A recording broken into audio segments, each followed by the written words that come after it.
እንግዲህ መንግስታችን የህዝባችንን ሁለንተናዊ የኢኮኖሚ ተጠቃሚነት ለማረጋገጥ በርካታ ተግባራትን እያከናወነ ይገኛል። በጣም በርካታ በእነዚህም በርካታ ውጤቶች በኢኮኖሚው፣ በማህበራዊ ልማት ዘርፍ፣ በፖለቲካ፣ በዲፕሎማሲ ውጤቶች እየታዩ ነው ያሉት። በተለይም የለውጡ መንግስት የነደፋቸው የዘርፈ ብዙ ከዚህ ቀደም ስንሄድበት የነበረውን መንገድ ቀይሮ በአዲስ መንገድ የብዝሃ ዘርፍ ኢኮኖሚ ፖሊሲ ተቀርጾ በተለይም ለዚህ ብዝሃ ዘርፍ ኢኮኖሚ የግብርና ሴክተሩ ዋነኛው ምሰሶ ከሀገሪቷ የኢኮኖሚ ምሰሶ ሆኖ ሌሎች ዘርፎች የማኑፋክቸሪንግ ኢንዱስትሪ ዘርፉ፣ የማዕድን ዘርፉ፣ የቱሪዝም ዘርፉ እና ዲጂታል ኢኮኖሚው ለዛ ሀብት ለማመንጨት አገሪቷ ካላት ትልቁ ጸጋ ግብርናን ማዘመን፣ ግብርናን ማሳደግ አስፈላጊነት ታምኖበት እንግዲህ አንዱ ትልቁ መውጫ መንገዳችን አድርጎ መንግስታችን ለግብርና የተለየ ትኩረት ሰጥቶ እየተሰራ ይገኛል። ከሁሉም ከአምስቱም ዘርፎች ማለት ነው። ይሄ ግብርናን ማዘመን ማለት የኢትዮጵያን የምግብ ሉዓላዊነት ማረጋገጥ፣ ድህነት ማሸነፍ ማለት ነው። ግብርናን ለማዘመን ደግሞ ያሉንን ጸጋዎች ማልማት፣ መጠቀም፣ የህዝባችንን ሁለንተናዊ ተጠቃሚነት ማረጋገጥ ነው። ስለዚህ ይሄንን ሁለንተናዊ ተጠቃሚነት ለማረጋገጥ በርካታ አቅሞች አሉ። ሁሉንም አቅሞች አስተባብሮና አቀናጅቶ መጠቀም በተለይ ለግብርናው ዝማኔ አጋዥ የሆኑ አቅም የሚገነቡ የቴክኖሎጂ ሽግግር የሚያመጡ በሶፍት ስኪልም በሃርድ ስኪልም በሶፍት ቴክኖሎጂም በሃርድ ቴክኖሎጂም ግብርናን ለማዘመን አጋዥ የሆኑ አቅሞችን ለመጠቀም የግብርና ሴክተር ፕሮጀክቶችና ፕሮግራሞች ትልቅ ሚና አላቸው።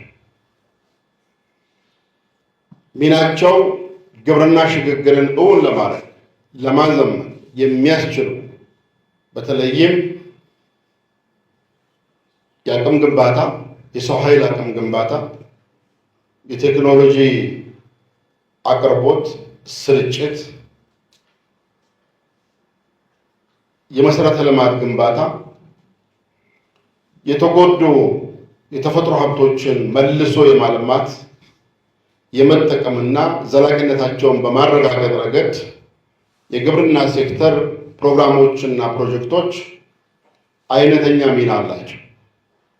ይሄ አይነተኛ ሚናቸውን እንዲወጡ ፕሮግራሞቹና ፕሮጀክቶቹ ተገቢ የሆነ የአመራር ትኩረት፣ ክትትል፣ ድጋፍ ማግኘት አለባቸው። የባለሙያ ድጋፍ ማግኘት አለባቸው። ይሄን ሲያደርጉ ፕሮግራሞችና ፕሮጀክቶቹ የታለመላቸውን ዓላማ ያሳካል። የታለመላቸውን ዓላማ ማሳካት ማለት ቀደም ማነሳውን የግብርና ሽግግርን እውን ለማድረግ የሚያስችሉ የግብርናን ዝማኔ የሚያረጋግጡ የቴክኖሎጂ ሽግግር፣ የአቅም ግንባታ፣ የመሰረተ ልማት አቅርቦትን በማረጋገጥ የአርሶ አደሩን ተጠቃሚነት ማረጋገጥ ነው። በሀገራዊ ኢኮኖሚ ግንባታም የግብርና ዘርፉ ያለውን ሚና ከፍ እንዲያደርግ ማስቻል ነው። እንግዲህ ባለፉት ክልላችን ከተመሰረተ ባለፉት አሁን ሶስተኛ ዓመታችንን ጀምረናል። ለግብርና ሴክተር ፕሮግራሞችና ፕሮጀክቶች የተለየ ትኩረት ሰጥተን መምራት በመቻላችን በግብርና ሴክተሩ ተጨባጭ የሆነ የቴክኖሎጂ ሽግግር፣ የእውቀት ሽግግር እየመጣ ነው ያለው።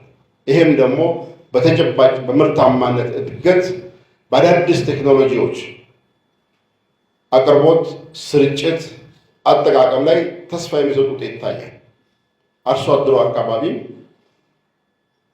ለቴክኖሎጂ መጠቀም ያለው ፍላጎት፣ ተነሳሽነት እያደገ መጥቷል። የምርታማነት ማደግ በተጨባጭ እየታየ ነው ያለው። ይህ የምርታማነት ማደግ የአርሶ አደሩን ኑሮ መቀየር፣ ይህ የአርሶ አደሩ ኑሮ መቀየር ደግሞ የአርሶ አደሩ የነበረው የስራ ባህል ለውጥ ከጊዜ ወደ ጊዜ እያደገን ይመጣል። ይሄ በመሆኑ ምክንያት በክልላችን በርካታ ለምሳሌ ዛሬ የምንወያይበት ካልም ቢፎራል በርካታ የሞቱ መሬቶች ለምተው ዛሬ ሞተው የነበሩ መሬቶች እንደገና ለምተው ዛሬ ለዜጎች ሀብት መፍጠሪያ፣ የሥራ ዕድል መፍጠሪያ፣ የገበያ ክፍተት መሙያ ሆነዋል።